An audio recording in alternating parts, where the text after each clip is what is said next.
What's up, y'all?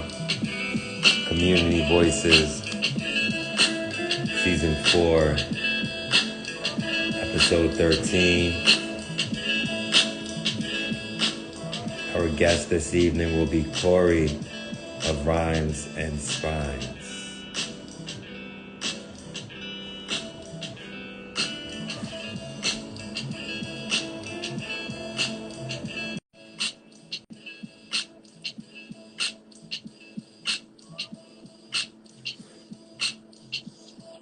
Yo, What's going on, bro? what's good? Can you hear me? Yup. Hear you loud and clear. Wonderful. How's everything going? Everything's good, man. Everything is good. You look a little blurry. Yeah? All right. Well, hold on a second. Yeah. Hey, Daniel, Allison, Ariam, what's good? How's that? That's a lot better. What happened? Like, what I did you drove. change? I was riding my bike earlier, so probably had a little stuff from my pouch in there. So had to wipe it off. That's all. Got you. Is that why you have the hat on too? Probably. Hey, Hey, Hey. how are you all? Good. doing How are well. you? I'm fine, thanks for asking. So, Am I blurry too? Nah, you're nice and nah. clear. Okay, cool. With the chandeliers, are those chandeliers? You know it's a chandelier. Yeah. The vibe is right. The vibe. Yeah. The vibe is right. That's how we do. So let's get started. Thank you for Sure. being here. Thanks for Um, having me. Hmm. Our pleasure, our honor. I just want to, before we give you the space to introduce yourself, I want to take a moment to thank you for sharing your space with us. Um, I understand based on our pre-run conversation that there is a number of different intersections that you have, and I want us to celebrate those tonight. Thank you. And at some point, I'm aware that this conversation may get a little spicy to some, so everybody needs to buckle up a little bit. She We're may gonna have try. a little spice, Might have a little spice, and a that's all little right. bit. I'm from Louisiana originally, a little cayenne up in A there. little, So, little cayenne in there. So, folks, just hold on. Everybody's gonna be all right. We have a lot to learn this evening. So, Miss Corey, why don't you tell us a little bit about yourself? my name is Corey Swearingen. I am a nurse practitioner. I'm also an author. I have a few projects in the works. Right now, I have a book out called Brown Girl, which is a book full of positive affirmations for little brown girls. Next, I have a book called To Brown and Black Boys, which is another book, which is an ode to the young black men out here. I have two projects out on Amazon now, which talk about puberty. Um, how do you talk to your children about puberty and taking care of their bodies? There's a female version and a male version.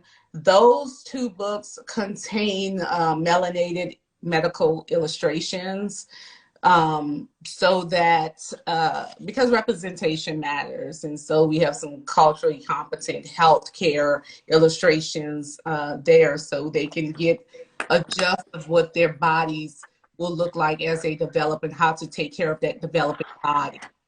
I also have what else do I have in the works? A brown girl activity book, uh, a poetry book, Mm. and working on my website will be out in the next couple of weeks. Can you leave us some space to do some other work? Can you leave the rest of the world some space? I wanna tap into what happened before this, what inspires all of this work. So where did this journey start for you? So it started, let's picture it, Sicily, 19, no, I'm joking. So, a lot of this came from childhood. So I never had a problem with literacy as a child. but I am a twin, and she had a huge problem with literacy. And so watching her struggle, I also have a daughter who she's 10, but in kindergarten, she had issues with learning how to read. It wasn't issues where they would hold you back in kindergarten, nothing like that. She had been getting tutoring since she was 2.5. So she knew like her letters and the sounds and her vowels and how to, some type of phonetic awareness. She just didn't have the whole thing put together. And so what happened was they came to me at the 9th hour and was like, well, we're going to retain her in kindergarten. I was like, no, we're not. So I ended up pulling her out of school and teaching her how to read myself. And so that's kind of where the journey began. And so I placed her in the first grade. And ever since then, she's been on honor roll. Wow. Yeah. So. Wow. So really your journey started with advocacy as you mentioned, as a young age with your twin sister. And you have other siblings, correct? I do. I have an older sister, and well, I'm the baby, and a twin. Yeah, so I have 2 sisters. And so for you, advocacy represents what? So just standing up for what's right, because for instance, my daughter, Jubilee, when they were like, oh, well, she's going to flunk, you look up the laws here in the Mid-South, Mississippi, North Mississippi, near Memphis. And it says, well, they just have to be enrolled in school by the age of 6. They don't need a placement test or anything. And they were like, well, she has to take a placement test. And I'm like, well, that's Jim Crow. You're not going to make up a test to give to my child that hasn't been tested on anyone else. Just, how many marbles are in the jar type of crap, and just give it to my child. It hasn't been tested on anyone, and we're not going to do it. Right. So, well, go ahead. Go ahead. I'm sorry. No. Keep going. No. So at the end of it, I did what I felt like was necessary as a parent. So I always try to do what I feel like is right. It may not be right for everyone, but I do what I feel like is right for mine, because like, we're not going to say, A says A, long A says A. We're not going to do that if we already know that. We're not going to do a whole another year of that. And so nice trick, you just have the wrong woman for it. Well, where does that, like, for parents out there, right, and advocates, sometimes they don't have that lens, that historical lens to say, aha, that's Jim Crow, right? Sometimes, and we're in New Jersey, so in the North, sometimes it's not as obvious. The tricks are a little bit more trickier. Yeah, in the North. a little more. Yeah. So, what are some of the advice that you can give as an advocate at an early age, to folks out there to advocate for their family and themselves? So I feel like I think we discussed this before, like when I was in high school and, I wasn't understanding chemistry. And well, I'll say this. Let me say this first. I've always been a mouthpiece. Like I miss Ida, Lord rest her, bless her soul. She was my Sunday school teacher, and she was talking about one of my cousins who happened to be a little obese for her age. And she was like, oh, well, we have a whole lot of room on the bench today. And I said, Miss Ida, I don't think that's right. You don't talk about people when they're not here. That so at a young age, I've always been a mouthpiece. And fortunately, not unfortunately, fortunately, I have one daughter who is like that, and the other who is very, very timid. But so the advice that I would give to parents to be an advocate for their children is, if you feel like something is right, then listen to that. You listen to that which is telling you is not right, because at the beginning of the school year, I was like, yeah, I don't know about this. I don't really like the teacher. She's getting smart. I had like all the text messages. I'm texting people like, look what she sent me. Do you think she's being smart? Like, why is she talking to me like this? It's kind of rude. And then I met her and she's very rude. And I'm like, I think I'm going to switch classes. I think that we need to listen to, what our inner voice tells us, like what's right for your child. And you know your child's personality. I have a child who's very, very timid and she wears her heart on her sleeves. And I have one who's like me. She like DMX. She like, okay, you want to roll with it? We roll with it. Let's do it. DMX? What? Got you. So we got DMX in the building. Okay. So this energy, this advocacy inspired you to write a book, I'm guessing. Yeah, so my book is really based on both of my daughters. It's dedicated to both of them because I feel like in our community, sometimes we don't invest in our children as much as we should. We don't necessarily tell them, hey, if you want to work for NASA, go work for NASA. You can be an electrical engineer. You can be a nuclear scientist. You can be a physician. You can be a lawyer. You can be a Supreme Court justice. You can do whatever you want to do. And I don't think necessarily that, I think that sometimes we put a ceiling up for our own children and limit what they think their potential can be. What do you think that's based in? Colonialism. Mm-hmm. So my answer, my loaded question, and the answer that was in my head. Oh, not a loaded question. Yeah, loaded question was trauma. But I guess trauma and fear, right? Mm-hmm. So fear of failure, fear of security. But you said colonialism. But why don't you help us to understand where you're coming from with that one? So I actually feel like a lot of what people believe they can do is based on colonialism. You go to the basketball games and we see a lot of the spectators are white, the people on the court black. Mm-hmm. They're watching us do what they think we can do. Mm-hmm. So mm-hmm. and we talked about like the high school thing. Let me go back to that. Like, I wasn't getting chemistry in high school, and the teacher told me, "Well, you're gonna be a stripper on Bourbon Street if you don't understand chemistry." And so then I go to the assistant principal, and I'm like, "Well, he said this to me, which is very offensive." And she's like, "Well, they make a lot of money." And this is where the spiciness starts. And so. Well, I guess so. Well, before that, I had like some black fist up on my locker. They said, Word. "Sit down," But why? So you said colonialism. I do, yeah, absolutely. Because I think that the majority of people in power in this country are white people. That's what you see on TV. And a lot of the time, people believe that what they can do can be dictated by the people that they see representing them. And so they limit their own potential because they actually believe what these people say. I'm in Mississippi. Yeah.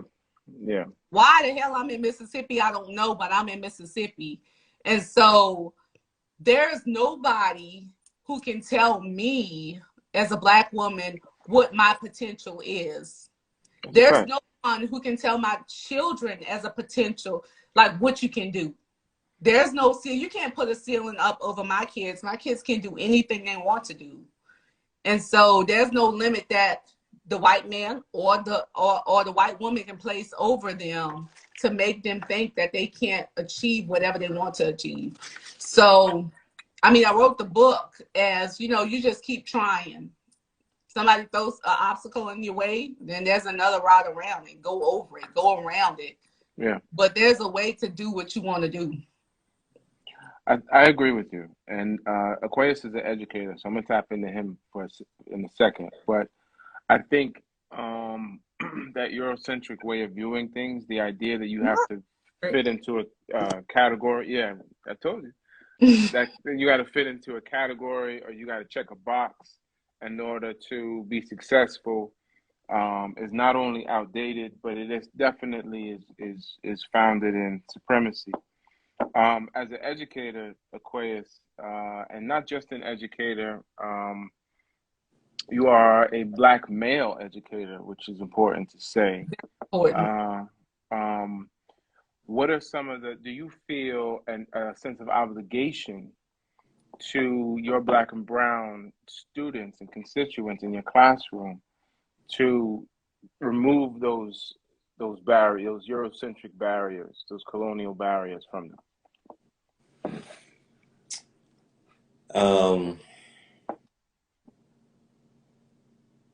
Loaded question. Yeah, definitely. Yeah, like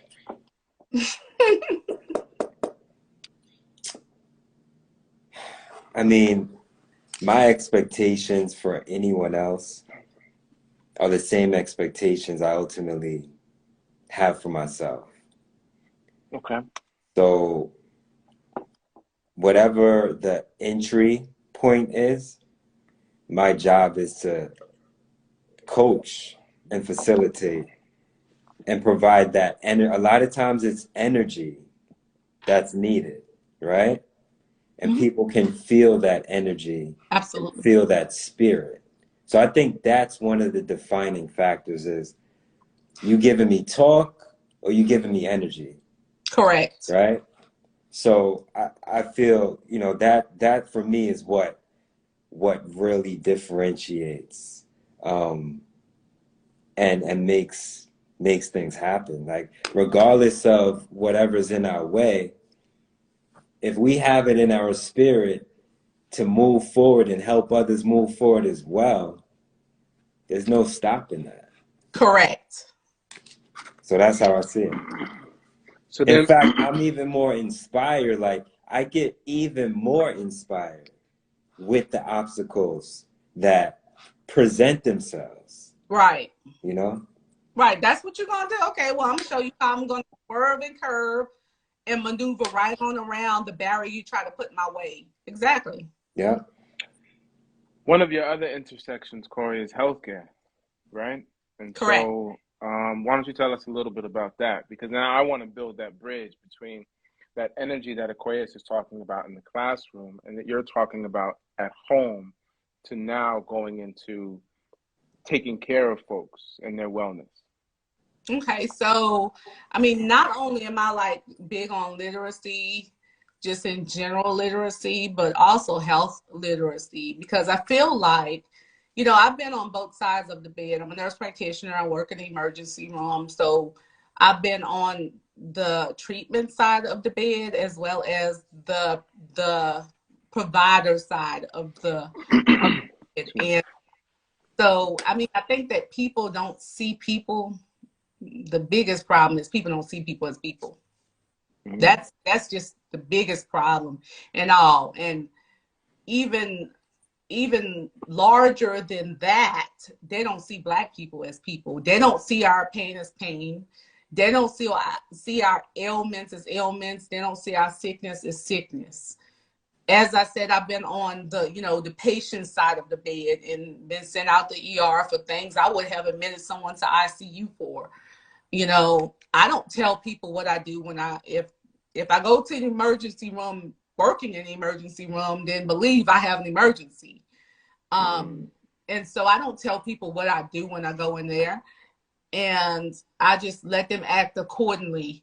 And so a lot of the time, our pain, our ailments, our illnesses are not taken seriously. Mm. I've literally little Sally. Little Karen comes in with an abscess in the antecubital, and they're like, it just popped up after a couple of months, and somebody started the IV on me, and it just popped up, and little Karen nurse is like, I feel so bad for her. I'm like, feel bad for what? She a junkie. She has an Mm. abscess because she's a junkie. She's been shooting up, and Mm. that's what's going on. But a, if one of us come in with an actual ailment, then it's never taken serious. I've seen it. I've seen it over and over and over again. And it's so crazy because I feel like a lot of us, we buy into the hype. I've literally seen patients, I've seen someone who she doggone near bit her tongue off and was like, well, I don't want to see the nurse practitioner.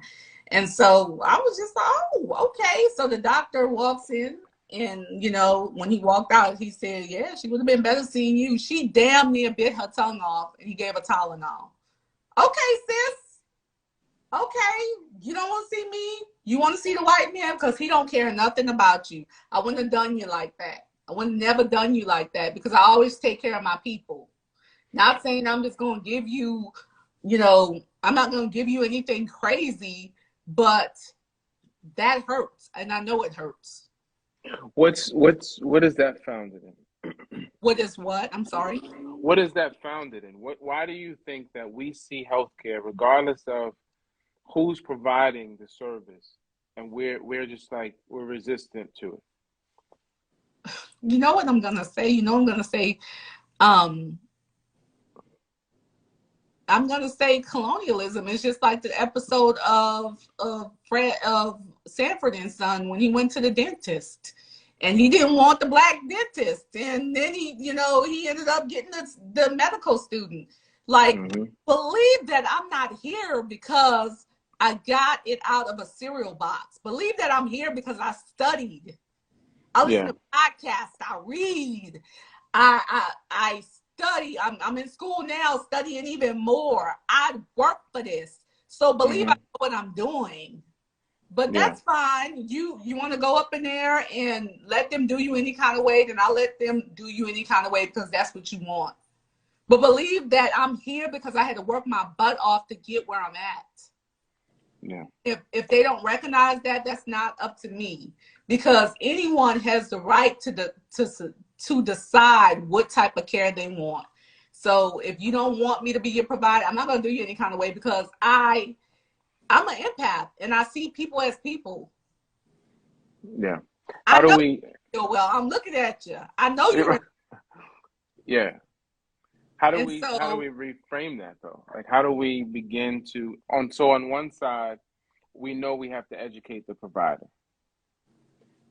but from the patient side, how do we begin to heal our communities to understand that we need holistic wellness? I feel like by having conversations like this is a way, like, to just be open and honest about it, because I just joined social media in September. I was on it a while ago, but it's a lot of like pretentiousness. People walk around with I'm just so happy all the time. Everything's so great in my life. I mean, people are prisoners of positive thinking. Everything ain't great. Oh. You have bad days sometimes. Sometimes it just sucks. Sometimes you have rough days. Sometimes you struggle mentally, physically, emotionally, spiritually. Sometimes that's just the way it is. And the only thing that I can do is present myself as transparent and as authentically as I can. I mean, if you look at my page, you see some pictures of me crying, you see some pictures of me laughing. It is what it is, because I'm here because I have a message to deliver, and I'm just going to be authentic with it. You like it, you like it. You don't, you don't. I'm 36, moving right on along. Like, love that. Aquarius, you got something. What made you decide to get on or back on social media in September? What was that decision-making process? So, completely transparent. I was trying to travel nurse. Okay. All right. Hiring on social media. So I was like, I need to join social media because I need to take some time off. I'm a true believer of, if I'm working on these folks' shop for 140 hours a month, I need to be working on my own stuff for 140 hours a month. And so I need to take some time and work and bank and and then take and put all my energy into what I feel like is most important. I feel like healthcare is important. I feel like literacy is important. I feel like mental health is important. I feel like we need to erase the stigma of mental illness in the Black community. I feel like I got stuff to say, and whether or not people want to hear it, I'm going to say it anyway. So what do you have to say? I just told you, Aquarius.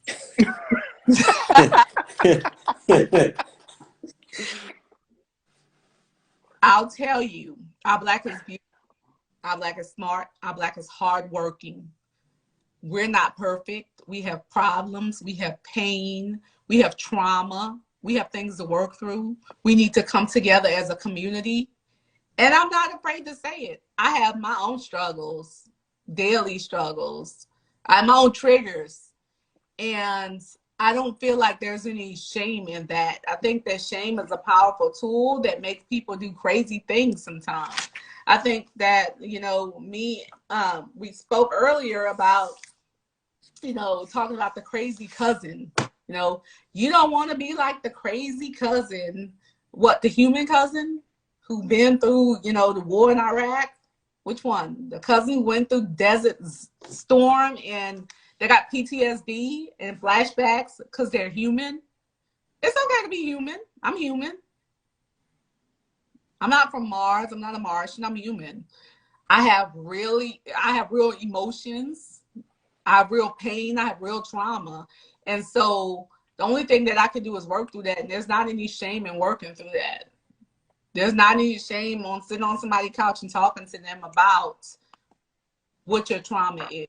I can't sit here and act like everything's peaches and cream. I don't want to do that. What are some of your triggers? Some of my triggers. So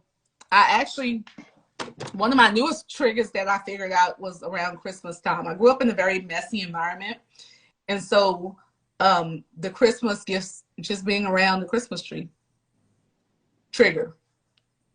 It's crazy, right? No, not crazy. I'm not gonna say it's crazy. But I don't say crazy, but sometimes people have been through crazy situations. But like just that mess being underneath the Christmas tree is a trigger for me. I was just on edge. Messy environments, loud noises, arguing. I have a lot of triggers just because of the way I grew up. I don't like people, certain ways people speak to me. I don't like people standing over me, speaking to me. I have a lot of triggers. And the peculiar thing about triggers are you sometimes don't realize that it's a trigger until you're triggered. Yeah. Yeah. You don't realize that it bothers you until like you're like, well, what was that about? Like I just spazzed out and I don't know what that's about until I, pray, meditate, journal about it. Then I realize, oh, that's just a trigger for me. Okay. I know why that's triggering me. Well, some of us don't even have the capacity to identify that that's a trigger, or I'm even upset, right? Like they don't know what's happening. And sometimes in our culture, having those triggers and those traumas, what is it saying? What doesn't kill you makes you stronger. And what doesn't kill me really messes me up sometimes. Correct. Right? It makes 6 and 12. Yeah. 6 So jurors or 12 jurors. I mean, it's there has to be a way where we can be aware of those things, still be human, and then understand the capacity that we have to kind of reframe and create a new narrative. And so you made a comment earlier that talked about representation, and we're gonna tap in. We're gonna go back to the nursing piece for a second, but what is the significance of representation across the board for us? I think the significance is that it's actually visible, that we put it in front of people, that this is an issue that Black and brown people deal with. It's not just something, they say, you go to church and leave it on the altar. And I do. I go to church and I leave it on the altar. But I also feel like God is like, you better keep your Wednesday appointment with Dr. P. Go talk to him. Girl, you better journal. You better be praying about it. You better meditate. Because I feel like God gives these people knowledge to know how to help you decode what you're actually going through and help you figure out what's your issue and make some recommendations on, maybe you need to meditate, maybe you need to journal, maybe you need to do this, go take a walk, go listen to some music, do some art therapy, do this and that. Like, it's not a pray and let it go type of thing. You're not crazy. You've been through crazy situations, but that doesn't make you crazy. I've been through some hella crazy situations. I'm from Louisiana. Like, I didn't stay for Katrina, but hell, I'm watching TV and like, what? Oh, so we're not going to be back in 3 days? So we lost everything? Like, I mean, Yeah. I've been through crazy situations. And so I think that the way to help is to normalize the conversation. My pastor, shout out to Pastor Orr at Brown Baptist, just talked about, Psalms and how David, how he was just in despair. And when he wrote Psalms, he was depressed. He had depression. And so, I mean, I have depression, I have anxiety, I have complex PTSD, and I'm not ashamed to say that that's what I have. It is what it is, or whatever. I'm working on it. I'm a work in progress and a masterpiece at the same time. It is what it is. Let me write that down. I I'm a work. Point it. Shout out to Loretta's Parleys, New Orleans. Yeah. Ow. God rest her soul, but that's what she told me. Like, I'm a work in progress. I work on myself daily. Yeah. I'm literally writing it down. So go ahead, keep going. Did I answer the question? I don't even remember because I go off. Yeah. No. You definitely answered the question. I really am I don't want to use the word fascinated, but I'm very interested. If that's the correct word, it sounds like it's pretty correct to me. Yeah, it is. All right, let's go with fascinated. That's correct to me. I'm fascinated about, regarding the dynamic between mental health and spirituality.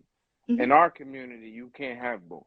In our community, they'll say, oh, you should remain faithful, right? And you just said, well, what if God provides you the resources? He does provide us the resources. God provides you the resources. Absolutely. Right? What kind of... I'm going to utilize them. And I'm going to utilize them. Absolutely. So, as a person of a certain age, right? 36, how do... I own 30, 36, 42, 35. 35. So as people of a certain age, we're in the position where we start to change the narrative a little bit. Change the EQ a little bit. How do we continue, or how do you pour that energy, the faith, and the mental holistic wellness into your children? The same way that I'm speaking to you. I may not use my DMX voice. Oh. It's the same way I speak to him. We have open dialogue about it. We have open dialogue about, self-esteem and the way that you should expect to be treated. Okay. We have open dialogue about, I have one who's jealous when the other one has a birthday. We have open dialogue about feeling jealous and how that's not that's not okay to be jealous. You should be happy for other people. I mean, you gotta call a spade a spade. You gotta name it. It's hard Mm-hmm. to work on an issue when you will not name what the issue is. You Yeah. gotta call it what it is, identify what it is, and work on what it is. Yeah. And Yeah. so, I mean, I very well may sound like a kook. I own it, and that's fine. No, maybe not to you, but I'm saying in our community, I very well may sound like, Yeah. and I own it, I'm fine, but I feel whole. Yeah. It's crazy to think, and I'm using that word intentionally. You just call me crazy? No, I'm So joking.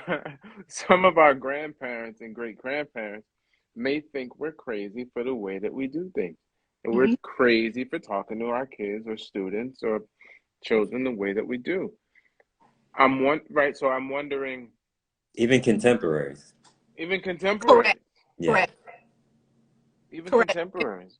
In my book, in the Brown Boy to Brown and Black Boys book, I speak a little bit about that. Like it's okay to cry. Like you have emotions just like anyone else. I mean, that's going back to the whole Oscars thing. Mm, The whole lot that went behind that slap that I don't think that people understand. First of all, it was a joke. It was mm-hmm, an appropriate joke and it was a funny joke. My opinion. But I mean, I feel like Chris Rock, unfortunately, slapped for all the people Will Smith couldn't slap because you're not actually in touch with your emotions. You're not mm-hmm. actually in touch with what makes you mad, what upsets you really. That joke that was appropriate and funny, most appropriate. She had green on and alopecia, and she was rocking it, and she was looking like Wakanda queen and beautiful, and so um, I don't feel like he was necessarily in touch with why his reaction was what his reaction was. Mm-hmm. He definitely did not pause to say, "Why am I upset? What is Why? causing me to be upset?" He did not do that. And I think it also speaks to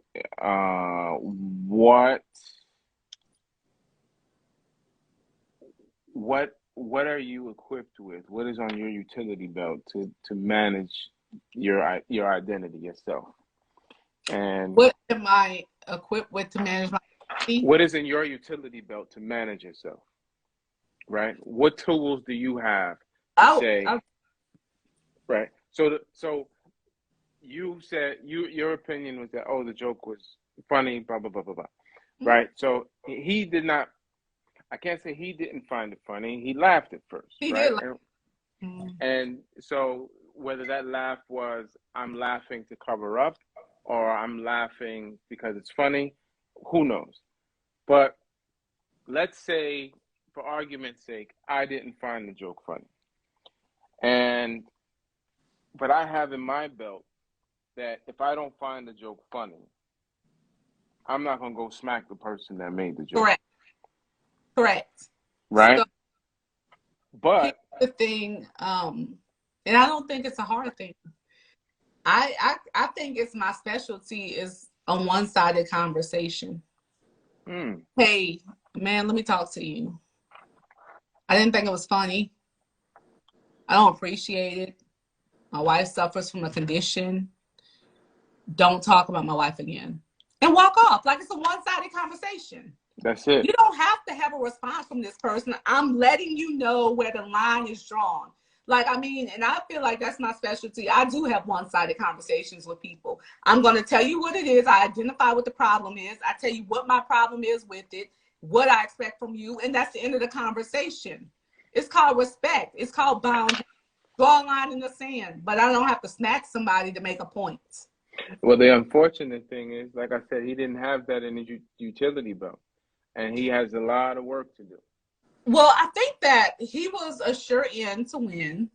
And the thing about it was that he could have went up there and simply said, I don't really appreciate the joke, I want to thank my beautiful wife always, standing behind. Mm-hmm. She looks like the queen of Wakanda right now, or whatever. I love you from your toes to your bald head, whatever. Mm-hmm. It is what it is, but the response wasn't appropriate. The Yeah. response was appropriate, and I think that as much I like Will, and I like Chris. And Chris sounds as if you've ever seen anything that he said, he has a lot of trauma in his past, and he was bullied. I was bullied as a child, as a teenager. Mm-hmm. I think our stories are pretty similar. And so it's hard because I feel very bad for him because of everything he had to deal with as as a young guy coming up, coming from where I'm from, like the song said. Mm-hmm. Shout Um, out to Anthony Hamilton. Shout out to Anthony Hamilton. um, so he has a lot of trauma in his past, and he talks about that, Um, and so how do you even react to someone popping you in the face over Mm-hmm. your job? It's just Mm-hmm. beyond crazy. I think that us as Black people, I don't think that should be the expectation either, for a Black woman to think that the man should, hey, they made a joke and he's a comedian, to pop somebody else. I think that Mm-hmm. more masculine way. I think it's more masculine. I think it's sexier for him to be able to use his words. You're a rapper. You're a comedian yourself. You were on a comedy for a long time. Mm-hmm. For you to use your words to convey your point. I just Yeah. don't think there's a need for violence. Yeah. Was it anything ever disclosed in terms of the state? Because I always think of people's states, right?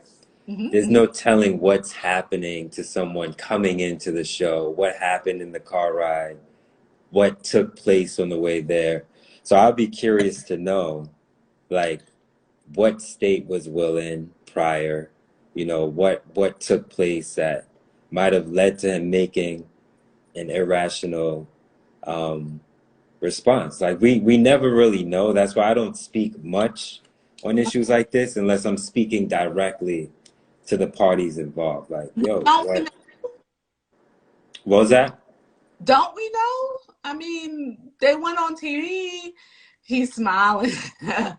He went on TV. I mean, they went on TV and they talked about the entanglement with her sleeping with another man on national TV. I can't imagine anyone being okay with that. I don't care what kind of marriage you have. I mean, you keep the wagon cover over the wagon.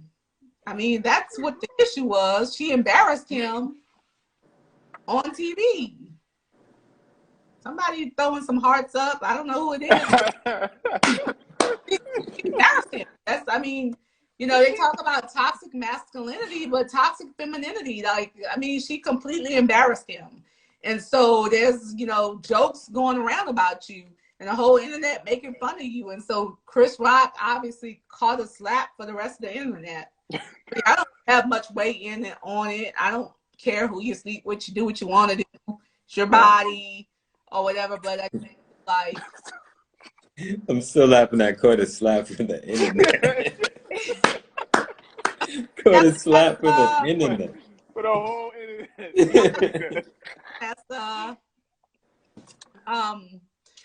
shout out to my cousin Yes Nessa, y'all. She has a song on Spotify. Y'all check her out. Please check her out.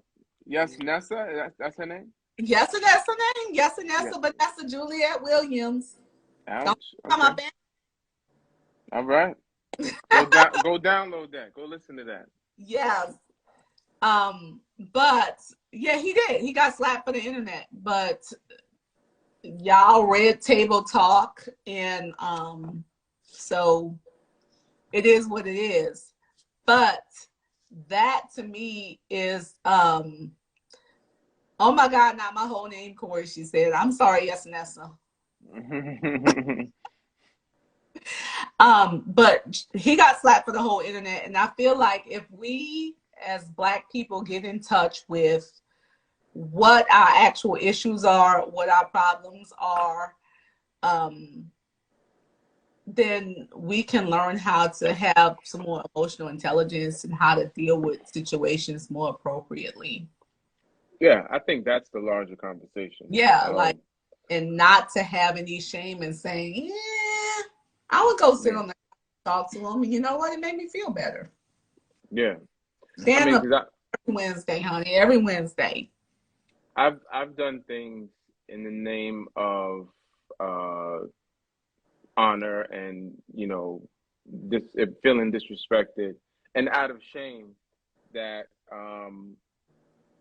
align or were worse than what Will did. Right. And Shame. I wasn't on the Oscar stage. Shame is powerful. Oh yeah. Shame is powerful.